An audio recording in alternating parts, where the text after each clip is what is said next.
qui suivent leur programme très précisément, il y a eu une légère inversion parce que j'avais un doute sur l'arrivée du pâtissier, mais il est là pour les gourmands. Merci beaucoup Vincent, mais justement, je voulais préciser quelque chose qui est important pour l'entrepreneur, c'est qu'il doit sans arrêt s'adapter. J'étais paisiblement en train d'écouter les discours très intéressants de mes prédécesseurs et en train de laisser monter tranquillement le stress et d'un seul coup, crac, Vincent vient de me dire on va être obligé d'inverser. Donc il a fallu que je m'adapte, donc voilà, je m'excuse, mais ça va. Je suis en train d'essayer de faire monter l'adrénaline tout doucement pour pouvoir parler. Alors, vous avez une petite télécommande, donc je pense que votre... J'appuie où? Je pense sur le plus, logiquement. Il n'y a pas de plus. Ah, il n'y a pas de plus? Non, il y a Quelle couleur? Ça marche? Ah, c'est merveilleux. Parfait. Donc voilà, vous êtes derrière, donc le retour écran ne marche pas, hein, je le dis pour la régie. Voilà, parfait, super. Alors, pour l'instant, c'est un peu abscon. Ce qu'il faut que vous compreniez, c'est un peu dingue. On continue notre tour de France. On est allé à Lille, on est à Lille, mais là, on vient d'aller à Lille avec André. On est allé à Toulouse, on est à Paris. Là, on est à Dijon. C'est un peu en fait dans la prolongation de ce qui s'est dit ce matin. Un entrepreneur qui ne s'est pas fondamentalement épanoui dans le carcan scolaire et de l'entreprise française classique, alors que vous aviez des idées, vous aviez même une vision sur la façon dont on pouvait repousser les limites à la fois du design et de la performance énergétique. Dans 10 minutes, quand cet homme aura fini de parler, il vous aura montré que si vous habitez un immeuble qui a été construit par Elitis, à la fin de l'année, votre facture EDF n'existe pas. En revanche, on vous fait un chèque pour vous remercier d'habiter dans cet immeuble à énergie positive. C'est un peu dingue et c'est lui qui vous l'explique. Merci beaucoup Vincent.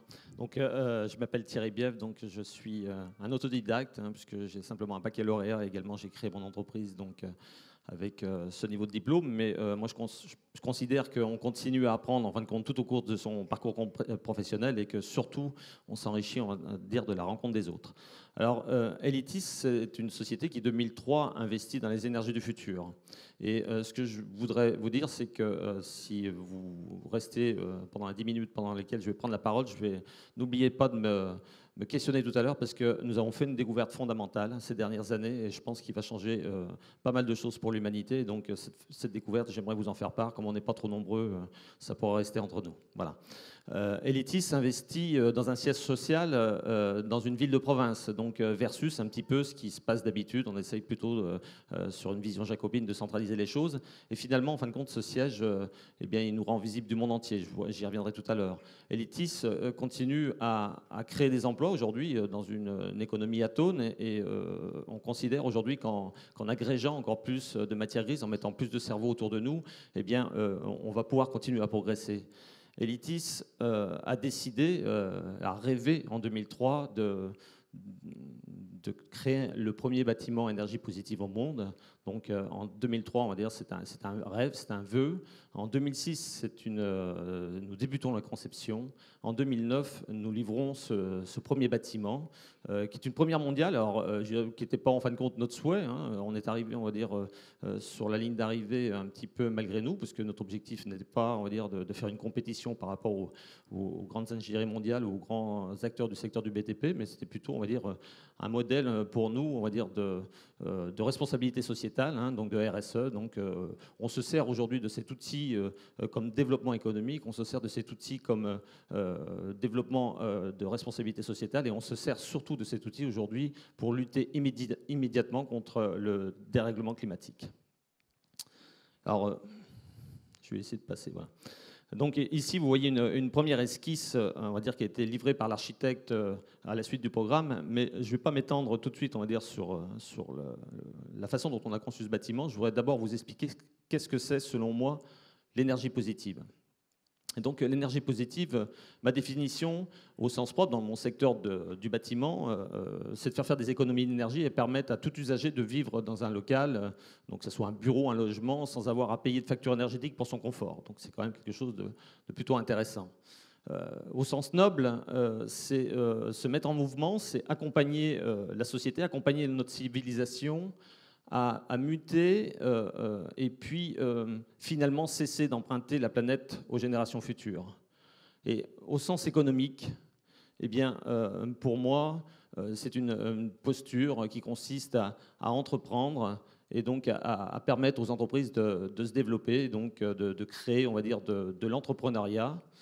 Pour moi, l'entrepreneur, c'est quelqu'un qui on va dire, qui accepte d'avancer, qui a une posture, on va dire, de mouvement, et qui ne met pas sa réussite, je dirais, comme objectif, mais qui se sert de sa réussite au service de ses valeurs et au service, on va dire, des causes qu'il défend.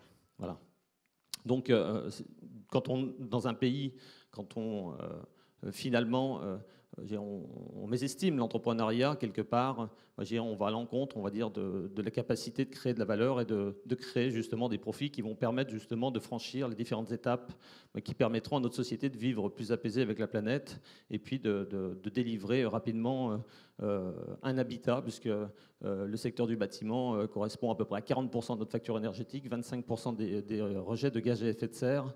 Donc c'est tout à fait un secteur sur lequel il faut qu'on travaille énormément.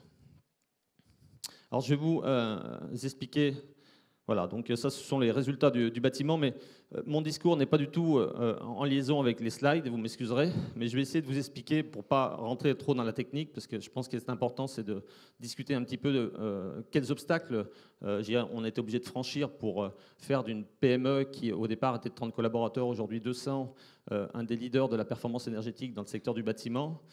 Ça a été justement de briser, on va dire, toutes les cloisons qu'on avait en face de nous, tous les obstacles qui se sont manifestés. Et les pires, en fin de compte, obstacles que nous avons rencontrés sont pas ceux auxquels on pense, mais sont plutôt, on va dire, des représentations, des clichés et des préjugés. Je vais commencer par un premier obstacle interne. Je dirige des ingénieurs en grande quantité et il m'a fallu les transformer d'ingénieurs à explorateurs. Je vais vous expliquer pourquoi. Un ingénieur, aujourd'hui en France, notamment dans le secteur du bâtiment, a une vision, enfin un poste très subalternisé. C'est-à-dire qu'on lui demande énormément de résoudre. Donc, en fin de compte, il attend dans sa position, je dirais qu'on lui pose des problématiques. Et donc, il exerce, en fin de compte, son savoir-faire pour résoudre ces problématiques. Moi, j'ai demandé à mes collaborateurs, à mes ingénieurs, d'essayer de trouver, on va dire, une autre posture. Et donc, de se mettre en mouvement et de se dire, en fin de compte, je vais essayer d'être un peu plus audacieux, d'être un peu plus dynamique et me mettre en mouvement et essayer d'avancer. Je m'explique pourquoi. Tout simplement parce que un ingénieur, ce qui focalise, on va dire, son intérêt, c'est d'avoir raison. C'est-à-dire qu'il a un raisonnement où il ne se prononce qu'à partir du moment où il est capable d'apporter une solution qui soit juste et sur laquelle il va pouvoir, on va dire, se justifier. C'est un petit peu dommage puisqu'en fin de compte, ça nous éloigne justement, on va dire, de cette mise en mouvement qui est nécessaire pour pouvoir progresser dans le secteur des économies d'énergie. Donc moi, je leur ai dit, écoutez, commencez à avancer, mettez vos ambitions en place et puis quand vous aurez franchi une marche, deux marches, eh bien, vous verrez que la ligne d'arrivée n'est pas aussi loin et donc en fin de compte, les champs du possible vont s'ouvrir puisque vous les aurez en champ visuel et vous direz, mais effectivement, en fin de compte, entre 0 ou 1 ou entre blanc et noir, eh bien, on peut faire les choses grises et l'intérêt, on va dire, de se mettre dans cette situation-là, c'est en fin de compte de se mettre dans un mouvement et donc de progresser. Deuxième, globalement, pour illustrer, on va dire, ce propos, comment j'ai transformé, on va dire, ces ingénieurs en explorateurs, et puis cette idée reçue comme quoi, on va dire, l'ingénieur est quelqu'un qui sait se rendre responsable. J'ai été voir, bien évidemment, quand j'ai voulu créer ce bâtiment, les gens les plus compétents, les plus aguerris. Et bien sûr, leur réponse a été limpide, puisque quand je leur ai dit il va falloir qu'on fasse un bâtiment énergie positive, et ce sera sans doute un des premiers bâtiments livrés dans le monde, ils m'ont dit c'est impossible. Donc je me suis souvenu à cette époque d'une citation de Pablo Picasso qui disait « Tout ce qui est imaginable est réel ».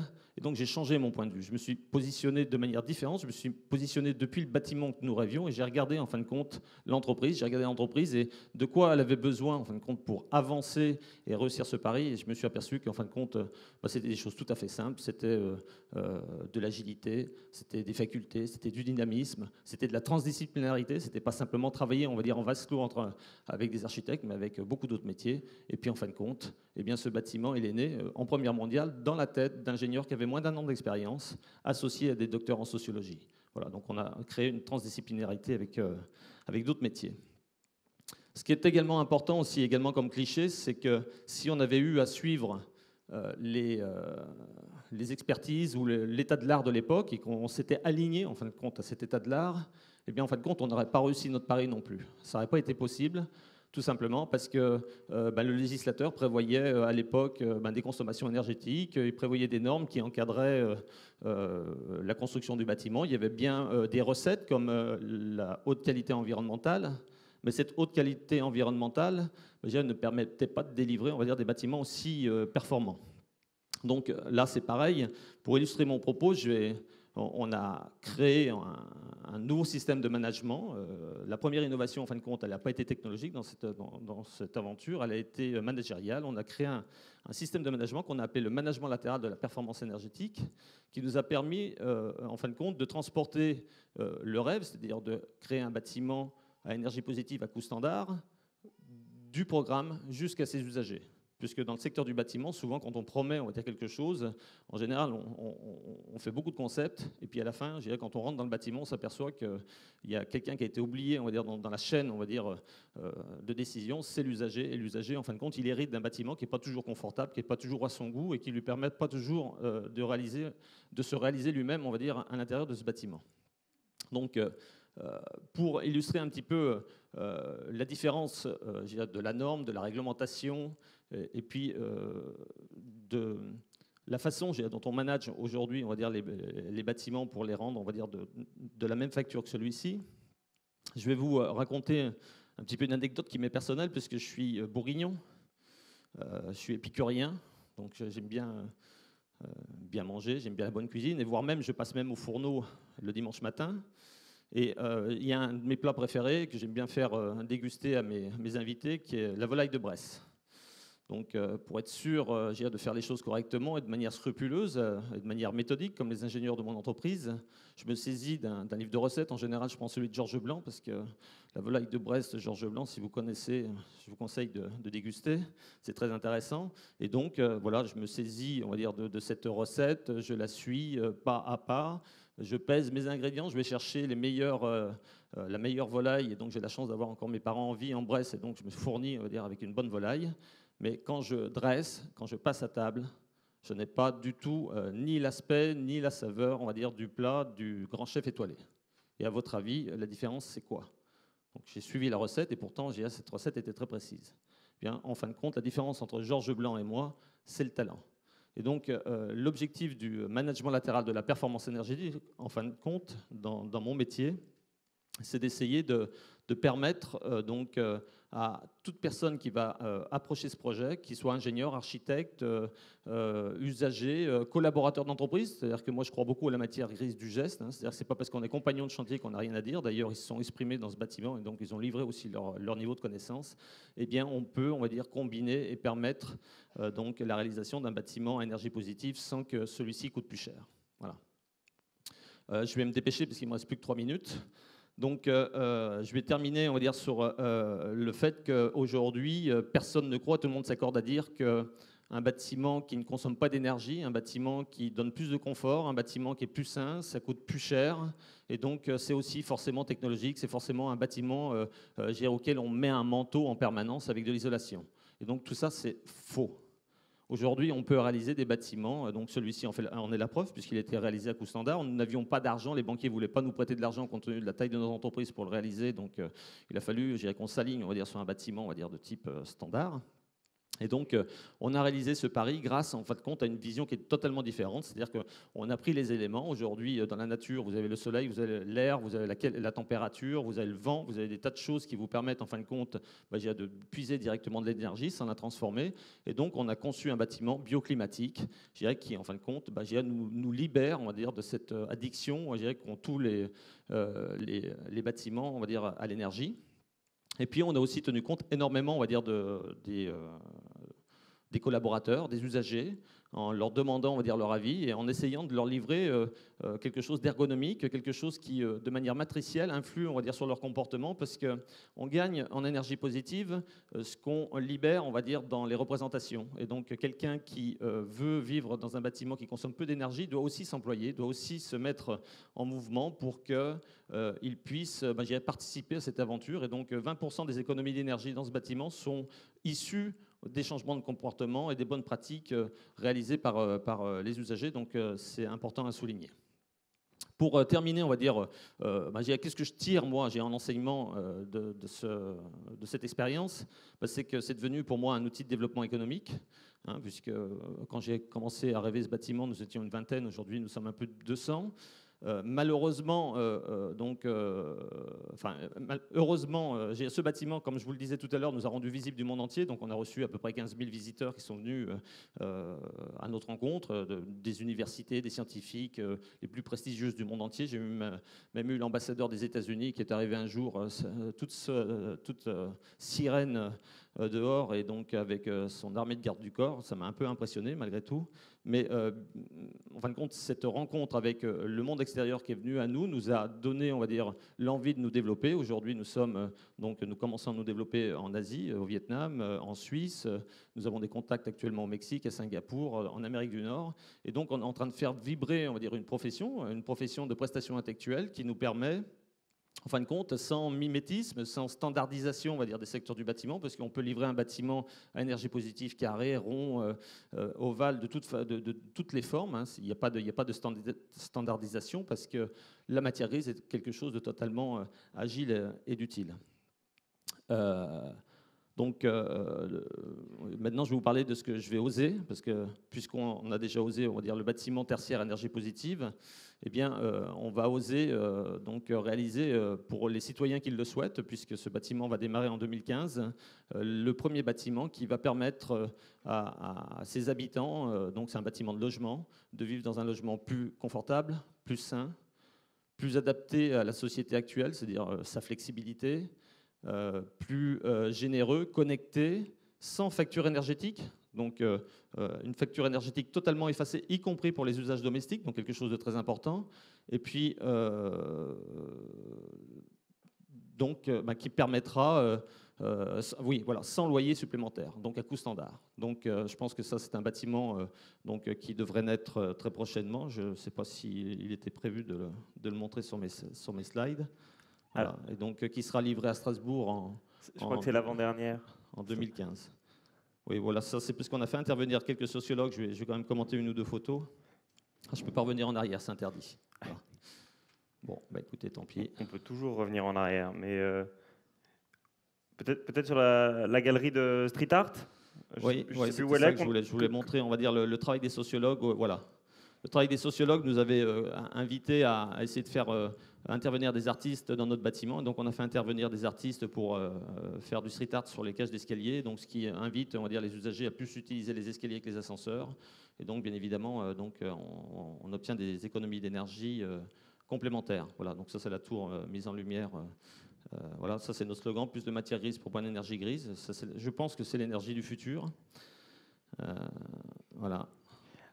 Alors ça, c'est mon équipe. Et voilà, ça, c'est notre futur projet. Donc, j'ose l'énergie positive accessible à tous. Donc, alors, ça pourrait être un cours d'eau n'importe où en France, parce qu'on est un pays richement doté. Alors, Elitis, oula, il y a une question très technique. Moi, j'aurais une question plus simple. Elitis est-elle calée sur le passif et la norme RT 2020 ? Alors, la norme RT 2020, c'est un texte réglementaire, moi, je dirais, qui nous propulse en 2020. Donc, il n'est pas encore là, il n'existe pas. On dépasse, en fin de compte, notre posture, c'est pas de dire, voilà, on va faire comme la réglementation nous l'impose, parce que ça, on va dire, ça c'est destiné, on va dire, à la masse, on va dire, du secteur du bâtiment. Nous, en tant qu'acteurs pionniers, on se veut, on va dire, proposer des solutions, je dirais, qui permettent, en fin de compte, grâce à l'agilité de la matière grise, à la conception et à la transdisciplinarité, c'est-à-dire faire travailler tout le monde autour d'un même projet, d'obtenir des résultats qui dépassent la RT 2020. C'est-à-dire la tour qu'on va livrer en 2015 aura, on va dire, un résultat qui sera supérieur à la RT 2020, puisque la RT 2020 ne propose pas un BPOS total. Voilà, BEPOS veut dire bâtiment énergie positive. Alors Thierry, moi juste une petite relance parce que ça me tient à cœur. Je ne connais pas la RT 2020, l'AFNOR 2037 et le formulaire B142, mais cette rubrique qu'on a intitulée Ils ont osé et dont on va avoir le dernier représentant dans quelques instants, c'est souvent ceux qui ont raison, qui ont une vision un peu avant les autres.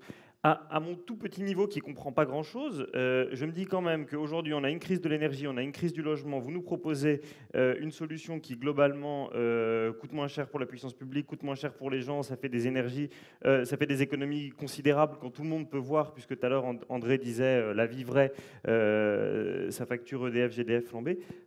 Pourquoi est-ce que tous les immeubles qui se construisent aujourd'hui ne sont pas énergie positive et juste un à Dijon, un à Strasbourg, c'est très bien pour eux, mais pourquoi est-ce que quand il y a des grands chantiers à Paris, c'est pas tout de suite des immeubles à énergie positive? C'est pour ça que je suis là. Je pense que tout le monde n'ose pas.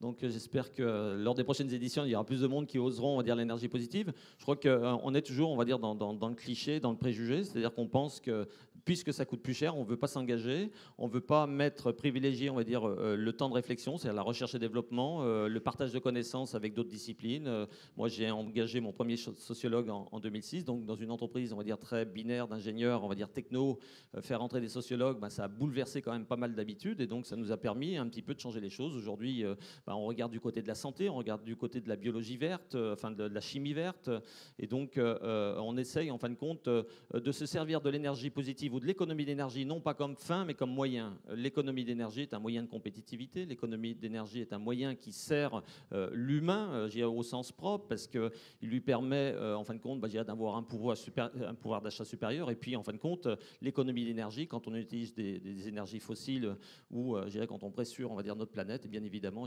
n'est pas en harmonie, compense, on va dire, les problématiques d'harmonie avec le développement durable. Voilà. Merci beaucoup Thierry. Quand vous reviendrez l'an prochain au Grand Palais, j'espère que la France se sera convertie à l'énergie positive. J'avais eu l'occasion de le dire l'an dernier sur cette estrade où j'étais un intervenant comme vous. Au sujet des discriminations, Einstein nous disait que c'est quand même beaucoup plus facile de briser un atome qu'un préjugé. Donc voilà, ne vous découragez pas, continuez. Et puis on espère que demain, l'ensemble des nouveaux immeubles, les nouvelles créations immobilières seront à énergie positive. Il a eu raison avant les autres. Il continue à Strasbourg. C'est Thierry Bièvre. Merci beaucoup. Merci à tous. Merci beaucoup. Ah, mon Pavlov.